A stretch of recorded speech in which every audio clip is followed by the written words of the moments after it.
wabarakatuh. Alhamdulillahirabbil alamin wassalatu wassalamu ala asrofil anbiya wal mursalin wa ala alihi wa sahbihi ajma'in. Muslimin dan muslimat yang dirahmati sekalian, sebelum kita mulakan tazkirah, di sini ada dua pengumuman. Yang pertama, pada waktu solat Jumaat tadi, pihak jagaan kuasa ada terjumpa duit agak banyak. Jadi mana-mana anak jemaah yang kehilangan duit nanti boleh jumpa saya selepas Jumaat dan selepas solat tarawih nanti. Yang kedua, besok pagi insya-Allah kita ada majlis sumbangan kepada fakir miskin ramai 85 orang. Lebih 55 daripada Kampung Belah 2, Taman Pok Indah, Taman Pok Jaya, Pangsa Peribusana dan Masjid Timur Seri. Jadi pada malam ni kepada pemuda-pemuda lebih kurang dalam 10 ke 15 orang, kita perlu bantuan pemuda-pemuda untuk kita sediakan bungkusan untuk disampaikan pada pagi esok. Dan pagi esok juga kita ada kuliah duha yang akan disampaikan oleh Ustaz Azmi Husin. Jadi pada malam ni Ustaz jemputan kita adalah Ustaz Suhaimi Ismail. Beliau merupakan Ustaz bulanan di masjid ini yang kuliahnya adalah pada setiap hari Rabu minggu kedua. Tajuk apa tu kitab dia, ada kitab akidah bertajuk tadi Ustaz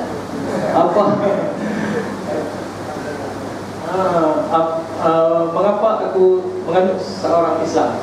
Alhamdulillah. Jadi malam ini kita jemput Ustaz untuk menyampaikan tazkirah.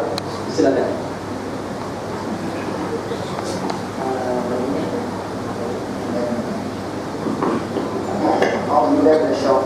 Bismillahirrahmanirrahim.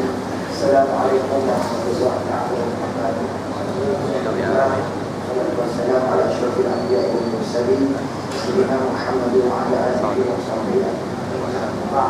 Yang dikasihi dan imam seluruh ahli berpuasa muslimin muslimat yang dirahmati Allah sekalian, alhamdulillah dalam tempoh yang ringkas ini saya cuba untuk menyampaikan sedikit peringatan mudah-mudahan memberi manfaat kepada kita semua, kepada kita baik juga dan wa'un.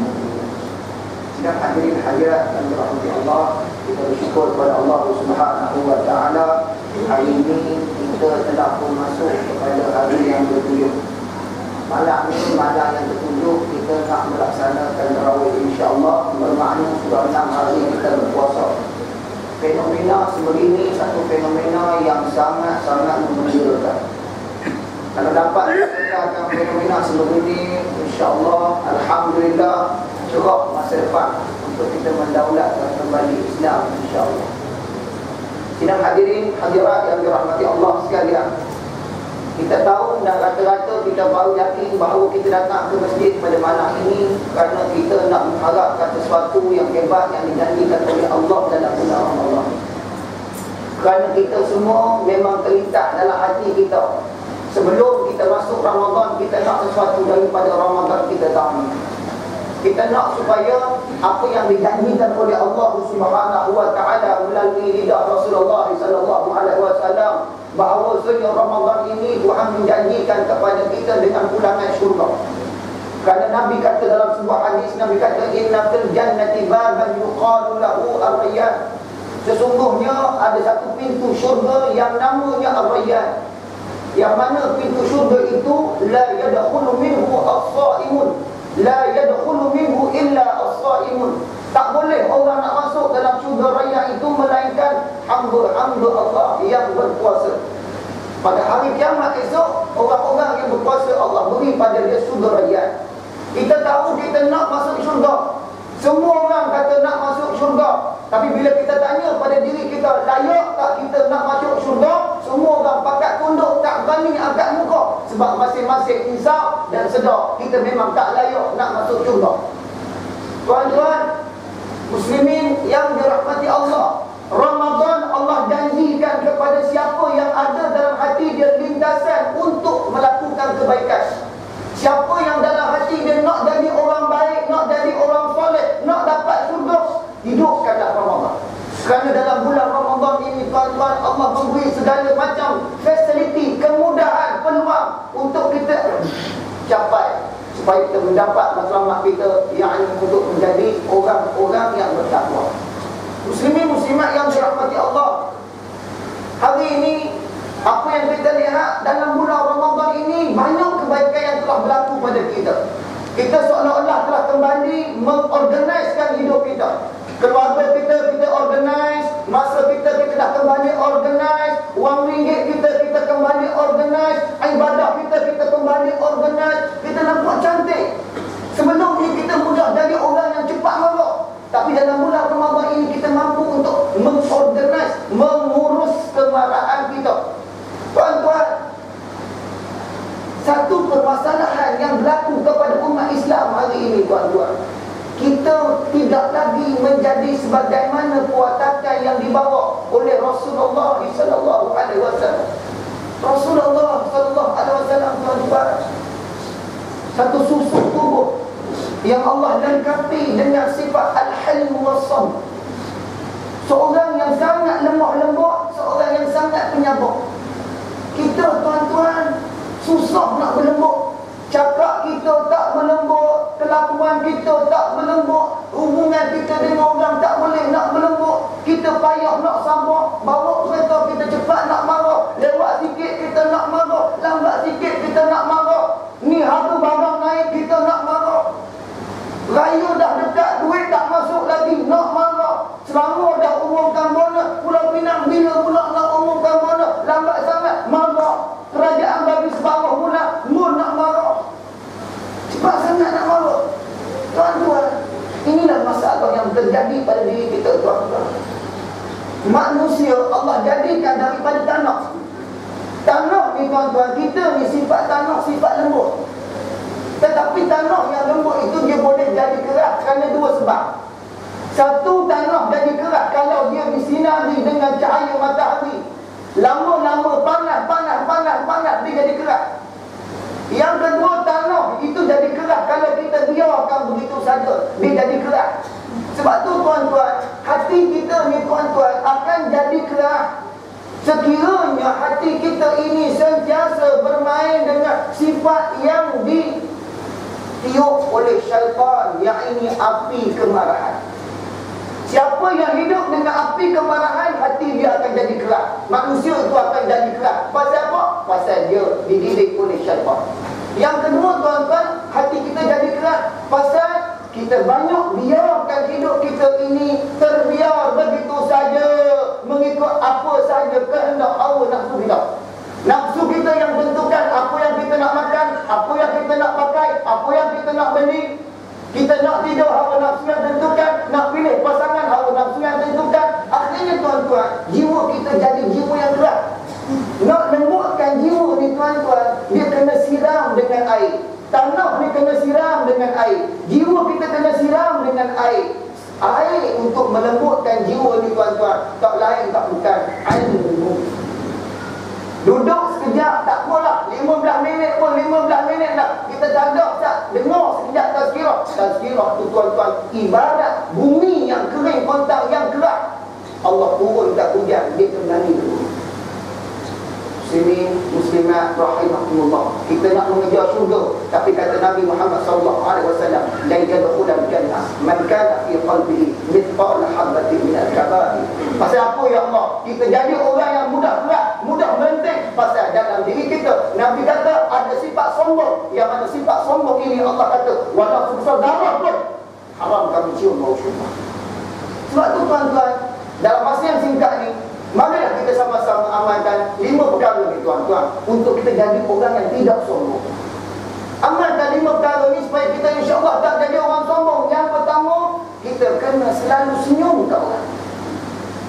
Senyum dekat orang. Bulan Ramadan ini, wasari'u ila maghfiratin min rabbikum. Banyakkanlah kita untuk memohon keampunan. Banyak, tuan-tuan. Bulan Ramadan ini bulan kita nak berlomba-lomba. Senyum satu sedekah. Tak sayang, tuan-tuan, kita lihat bulan yang Allah kata fastabiqul khairat, banyakkan buat benda baik, tapi orang tak berlumba-lumba, tuan-tuan. Kita sekarang ni alhamdulillah banyak dah ni buat bagus ni, tapi sayang kita tidak mengoptimalkan ibadah kita. Tak mengoptimal. Kita datang dalam masjid, datang sembahyang jemaah, datang untuk dengar tazkirah, datang untuk sembahyang tarawih, tapi kita tidak optimal. Macam mana kita kita nak mengoptimalkan. Orang lain buat, kita buat. Orang lain ada, kita ada. Tapi kita dapat lebih daripada orang lain. Kena pandai. Macam tadi tuan-tuan, lepas semayang isyak, rugi siapa tak semayang 2 rakaat. Lepas semayang isyak tadi tuan-tuan, rugi siapa tak semayang 2 rakaat. Dia tunggu bila nak semayang tarawih ni. 2 rakaat dia tak buat, rugi. Sebab Nabi kata, barang siapa solat isyak berjamaah kemudian dia semayang sunat 2 rakaat, Allah kira dia telah qiyam selama separuh malam. Allah, separuh malam tuan-tuan. Yang kedua, rebut saf depan. Allah ni saf yang menjadi doa para malaikat saf depan. Dia pun tak rebut. Yang ketiga tuan-tuan, ni tak mudah ni. Sunnah Rasulullah serba didik tak terbawa. Buruk lagu mana apa, macam bawang ke macam apa, biar orang tak. Yang penting kita nak hidupkan sunnah Rasulullah. Nabi kata siapa yang semayang sunat 2 rakaat dengan memakai serban lebih baik daripada semayang 70 rakaat. Tak malam ni kita semayang tarawih 20 berapa? 20 maknanya 10 kali kita semayang, seolah-olah kita dapat 7 ganda daripada semayang pakai tayak. Benda yang mudah, sama. Biasa. Kita nak buka sunnah Nabi. Pertama, kena senyum. Yang kedua, sapa. Selalu tegur orang. Assalamualaikum. Jumpa, pegang. Selalu sapa orang. Jangan jadi orang yang sombong, mentang-mentang kita ni hebat, kita ni orang hak pandai, kita ni orang kaya, kita ni orang handsome. Tak nak sapa orang. Jangan tuan-tuan. 3, tingkat-tingkat. Yang ketiga, kena selalu beri salam pada orang. Jumpa siapa? Beri salam. Assalamualaikum. Kenal tak kenal, lain cerita. Sebab salam itu tanda kita rendah diri. Tuan-tuan, walaupun salam itu tanda kita rendah diri tuan-tuan, tapi di sisi Allah, orang yang beri salam itu orang yang lebih mulia daripada orang menjawab salam. Allahu Akbar. Waktu dia bertemu dengan Nabi Muhammad di Sidratul Muntaha dalam peristiwa Isra' dan Mi'raj, Allah yang beri salam kepada Nabi Muhammad. Assalamualaikum ayyuhan nabi wa rahmatullahi wa barakatuh. Allah beri salam pada Nabi. Nabi baru jawab assalamu alaina wa ala ibadillahi salihin. Itu adab tuan-tuan. Sebab itu sahabat Nabi tak pernah dapat peluang untuk mendapati salam atas Rasulullah. Tak pernah tuan-tuan sahabat lain nak dapat beri salam assalamualaikum ya Rasulullah, tak dapat. Sentiasa Nabi yang mulakan salam. Pernah satu ketika Sayyidina Umar nak dapatkan beri salam kepada Nabi, nyomok dalam pokok kurma. Tunggu bila Nabi sampai. Belum sampai Nabi, Jibril dah beritahu, wahai Rasulullah, Umar ada belakang pokok kurma tu. Dia tunggu dia sengaja untuk sependak-pendak sebab dia nak beri salam sekarang. Belum sampai lagi Umar nak beri salam, Nabi berjawab assalamualaikum ya Umar. Umar kata Allah Akbar. Beri salam tuan-tuan. 3, yang keempat, kita kena bersopan dengan orang. Sopan ni maknanya tingkap laku kita biar berlembut. Lembut dah timbalah itu. Tak susah nak gitu. Dengan tahu mau buat lembut sikit. Ya, baru orang apa tidak sombong. Cakap ni jangan sombong. Biar lembut. Dan yang kelima tuan-tuan, santun kita. Percakapan kita biar lembut. InsyaAllah 5 benda ni kita praktiskan selama 30 hari. Mudah-mudahan menjadi tabiat kita dalam bulan Ramadan. Kita keluar daripada bulan Ramadan, kita balik semula kepada tabiat kita yang asal. Aidil Fitri, balik semula kepada fitrah kita. Fitrah kita tak pernah sombong. Keluar daripada perut mak kita, satu gelang emas pun tak bawa. Keluar daripada perut mak kita, selai baju pun tak bawa. Keluar daripada perut mak kita, kita tak pernah pilih apa pakaian kita nak pakai. Kita jadi orang yang tak pernah sombong. InsyaAllah keluar Ramadan, kita menyantuni semua orang, kita sapa semua orang, kita hormat semua orang, kita akan keluar dari hamba Allah yang tawadhu, yang Allah janjikan kepada kita insya-Allah. Syukur wa billahi taufiq wal hidayah. Assalamualaikum warahmatullahi wabarakatuh.